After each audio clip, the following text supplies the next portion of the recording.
नमस्कार विद्यार्थी मित्रांनो, आज आपण कुमार भारती पाठ्यपुस्तकातील धडा क्रमांक 6 अभ्यासणार आहोत आणि या धड्याचे शीर्षक आहे वस्तू। वस्तू या धड्याचा हा सेशन क्रमांक पहिला आहे। वस्तू ही एक कविता आहे आणि ही कविता अभ्यासण्यापूर्वी आपण वस्तू या कवितेच्या कवींचा संक्षिप्त परिचय जाणून घेऊया। विद्यार्थी मित्रांनो, आज आपण कुमार भारती पाठ्यपुस्तकातील भाग दुसरा अभ्यासत आहोत आणि ह्या भाग 2 मध्ये तुम्हाला धडा क्रमांक 6 आहे वस्तू। वस्तू ही एक कविता आहे आणि ह्या कवितेचे कवी आहेत द भा धामणसकर। प्रसिद्ध कवी द भा धामणसकर यांचा जन्म 1960 मध्ये झालेला आहे। भाव उत्कटता, चिंतनशीलता व प्रांजळपणा यामुळे धामणसकर यांच्या कविता वाचकांच्या मनाला स्पर्श करतात। सामाजिक तणावांमुळे आलेली अस्वस्थता व्यक्त करताना संवेदनक्षम मनाला येणारी व्याकुळता आणि अभिव्यक्तीतील संयम ही त्यांच्या कवितेची वैशिष्ट्ये होत। तर इथे कवी द भा धामणसकर यांच्या कवितेची वैशिष्ट्य आपल्याला सांगितलेले आहे की आज आपण आपल्या सामाजिक जीवन व्यतीत करत असताना अनेक ताणतणावातून जात असतो आणि त्यामुळे आपलं अस्वस्थता सर्वत्र पाहायला मिळते। मग ही कवितेचा हाच विषय कवीने हेरून सामाजिक तणावांमुळे आलेली अस्वस्थता व्यक्त करताना संवेदनक्षम अशा मनाला येणारी व्याकुळता आणि अभिव्यक्तीतील संयम हे त्यांच्या कवितेमध्ये आपल्याला पाहायला मिळते। त्यांची कविता 1980 साली प्रथम कविता दशकाची या संग्रहातून ठसठशीतपणे वाचकांच्या परिचयाची झाली।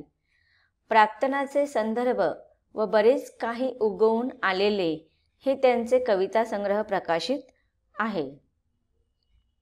विद्यार्थी मित्रांनो, हा झाला तुमचा कवी परिचय। आता आपण जी कविता अभ्यासणार आहोत अर्थात कविता वस्तू, या कवितेचा संक्षिप्त आशय आपण समजून घेऊया। वस्तू ही कविता मुक्त छंद या प्रकारातील आहे। व्याकरणामध्ये तुम्हाला छंद हा एक टॉपिक आहे, त्याच्यामध्ये तुम्हाला वेगवेगळ्या प्रकारचे छंदांची नावे पाहिलेली असेल, तुम्ही अभ्यासलेले आहात। तर ह्या वेगवेगळ्या छंदांमध्ये मुक्त छंद हा छंदाचा एक प्रकार आहे। त्याच्यामध्ये कवी जी कविता करतो त्यामध्ये कोणत्याही विशिष्ट अशा ढाचेतून तो कविता लिहित नाही, तर त्याच्या मनातील भावनांना तो व्यक्त करत असतो। त्याच्यामध्ये यमक नसतो, त्याच्यामध्ये उपमान नसतात, त्याच्यामध्ये उपमेय नसते, त्याच्यामध्ये रूपक नसते।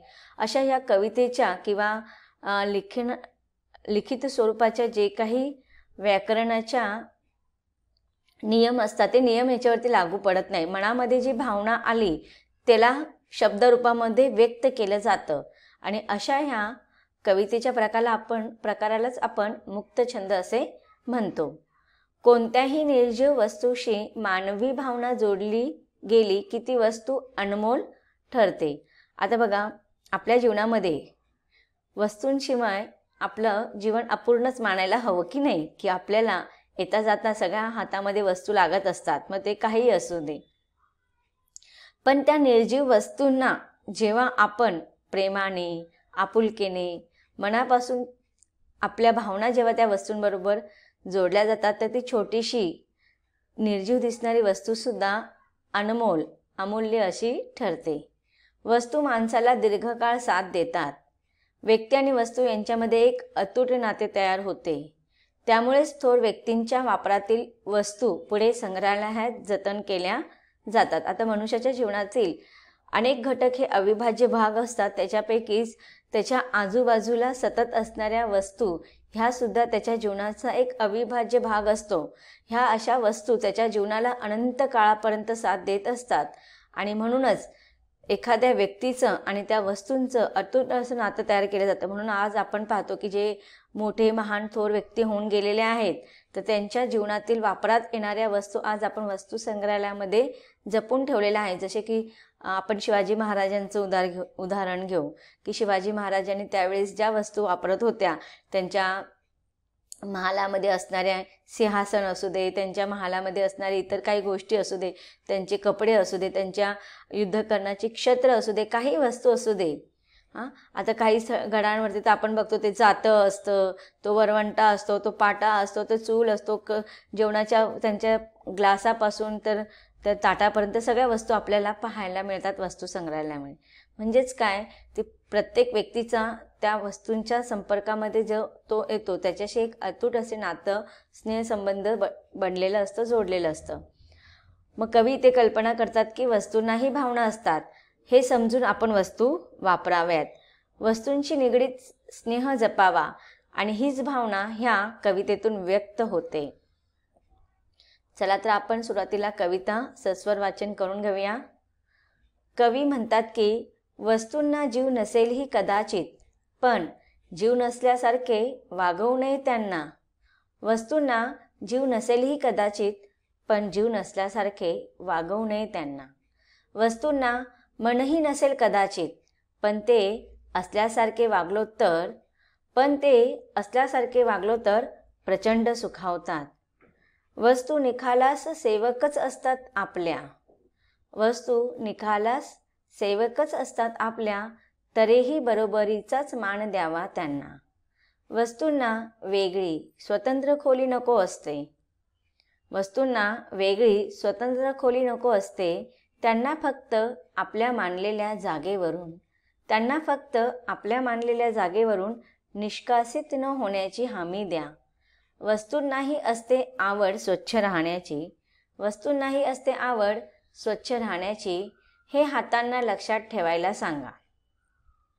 वस्तूंना जपावे लाडाहुनी ठेवावे त्यापुढे जाऊन, त्याच जिवंत ठेवणार आहेत आपला स्नेह नंतरच्या काळातही. आयुष्य संपले की वस्तूंनाही आजवरच्या हक्काच्या घरात राहू देत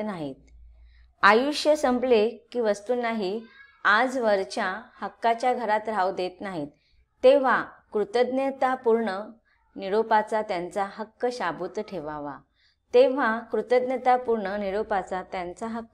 शाबूत ठेवावा.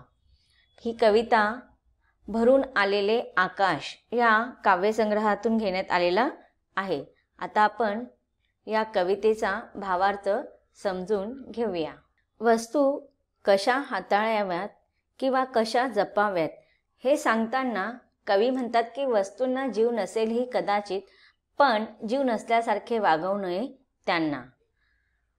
वस्तूंना मनही नसेल कदाचित, पण ते असल्यासारखे वागलो तर वस्तू प्रचंड सुखावतात. आता इथे कवितेमध्ये कवी आपल्याला सांगत आहेत की वस्तू म्हटले की सर्वसामान्य लोक म्हणतात की वस्तू हे निर्जीव असतात, सजीव नसतात. सजीव म्हणजे काय की त्यांच्यामध्ये प्राण असतो, जीव असतो, ते हालचाल करत असतात, एका जागेवरून दुसऱ्या जागी ते जाऊ शकतात, त्यांना आपण सजीव म्हणतो.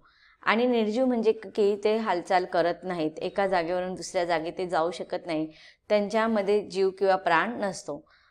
मग अशाच ह्या निर्जीव वस्तूंमध्ये जीव नसेलही कदाचित, पण जीव नसल्यासारखे आपण त्यांना वागणूक देऊ नये. का बरं कवी असे म्हणत असतील? कारण की बघा, वस्तू जी असते ती आपण प्रेमाने घरी आणलेली असते. ज्यावेळेस आपल्याला एखाद्या वस्तूची गरज असते त्यावेळेस आपण तिला आणतो आणि आपली गरज संपेपर्यंत तिचा वापर करून घेतो, आणि गरज संपल्यानंतर मग तिला कुठेतरी अडगळीच्या जागेवरती नेऊन ठेवतो. मग त्यावेळेस आपण काय करत असतो? आपण फार स्वार्थीने वागवत असतो. आपण ज्या वस्तूला प्रेमाने आपुलकीने आणलेलं असतं, तर त्या वस्तूबरोबर आपण वागताना कसं वागावं हे सांगताना कवी म्हणतात की वस्तूंना जरीही प्राण नसेल, त्यांच्यामध्ये जीव नसेल, ते जरीही निर्जीव असतील, पण आपण त्यांच्याबरोबर वागताना नेहमीच त्यांच्याबरोबर त्यांच्यात प्राण आहे, त्यांच्यामध्ये जीव आहे, ते सजीव वस्तू आहेत असं समजूनच आपण त्यांच्याबरोबर वागलं पाहिजे. आणि वस्तूंना सुद्धा मन नसेल असं जर आपण कदाचित असं समजलं आणि त्याप्रमाणे त्यांच्याबरोबर वागलो तर ते सुद्धा दुखावतात.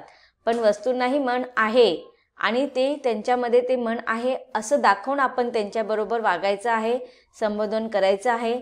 आणि त्यावेळेस जेव्हा आपण अशा प्रकारचं व्यवहार त्यांच्याबरोबर करतो तेव्हा त्या प्रचंड सुखावतात, त्यांना सुद्धा आनंद होतो. विद्यार्थी मित्रांनो, तुम्ही बघा ते लहान मुलांना पाहिलं असेल, एखादी लहान मुलगी असते, तिला आई खेळण्यासाठी बाहुली आणून देते, किंवा एखादा लहान मुलगा असेल त्याला वडील किंवा आई खेळण्यासाठी ते खेळणं आणून देते. काहीही असतं, ते गाडी असतं किंवा चेंडू असतं किंवा काही खेळणं असतं. पण ते लहान मुलं आहेत ना, आता ती जर मुलीला बाहुली आणून दिलेली असेल ना, ती बाहुलीला ती कधीच निर्जीव मानत नाही. त्या बाहुलीला ती सजीव बाहुली मानते आणि ती मुलगी त्या बाहुलीमध्ये खरोखर जीव असल्यासारखंच तिच्याबरोबर खेळत असते. ती कधी तिला कपडे नवीन शिवते, तिला नवीन कपडे घालते, तिचे केस विंचरते, तिला छानपैकी तयार करत असते त्या बाहुलीला आणि तिच्याबरोबर संवाद पण करत असते, तिच्याबरोबर बोलत पण असते. चल आता तू इथे बस, मी स्वयंपाक करते, चल तू आता उठून अभ्यास कर. ह्या सगळ्या गोष्टी ती बाहुलीबरोबर शेअर करत असते. म्हणजे ती मुलगी जी आहे ना, ती तिच्या वस्तूवरती अतोनात प्रेम करत असते. पण त्या प्रेम करत असताना त्या वस्तूला ती सजीव मानत असते, निर्जीव मानत नसते. आणि तिला असं वाटत असतं की एकतर्फी जे बोलणं नसतं, त्यांच्यामध्ये सुसंवाद जो असतो तो एकतर्फी नाही. ती जे बोलत असते ना, तेव्हा तिच्याबरोबर ती बाहुलीसुद्धा जणू काही बोलत आहे असा विचार करून ती खेळत असते. तो लहान मुलगा पण बघा, गाडीबरोबर खेळत असताना तो एकटाच खेळत असतात. लहान मुलांना दुसरं कोणी खेळायला लागत नाही. त्यांची एखादी खेळणे आवडती वस्तू त्यांना द्या, ते एकटे खेळत बसतात. त्यांना दुसरं कोणाची गरज भासत नाही, ना आईची, ना वडिलांची, ना इतर मित्रांची. मग तो मुलगा सुद्धा, मग त्या लहान मुलाला बघा, त्याच्या आईवडील जे काही खेळणं आणून देतात ना, तेव्हा त्यांना दुसरं कोणाची गरज नाही पडत, ना आईवडिलांची, ना मित्रांची, ना इतर भावंडांची. ते त्या वस्तूबरोबर त्या वस्तूंना सजीव मानून त्यांच्यामध्ये प्राण आहेत असे समजून ते त्यांच्याबरोबर खेळत असतात. मग अशा आपल्या घरामध्ये अनेक वस्तू असतात. आपले कपाट असतं, आपली खुर्ची असते, आपली टेबल असते, आपल्या घराचा दरवाजा असतो, खिडकी असते. अशा अनेक गोष्टी असतात की त्या वस्तूंना सुद्धा आपण त्यांच्यामध्ये जणू काही जीव आहे असं समजून आपण त्यांच्याबरोबर वागलं पाहिजे. आपला व्यवहार त्यांच्याबरोबर तसा असला पाहिजे.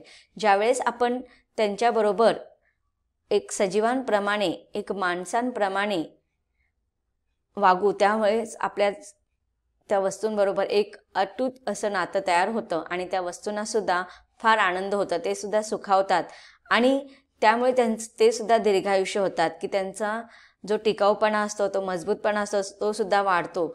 आपण म्हणतो की नाही, घरातील आपले आजी आजोबा किंवा कुटुंबातील मोठे व्यक्ती नेहमी म्हणत असतात की ही वस्तू आमच्या पूर्वीपासूनच्या, माझ्या जन्माच्या आधीपासूनची ही वस्तू घरामध्ये आहे आणि ती अजूनसुद्धा किती छान आहे बघा. तर का ती छान आहे?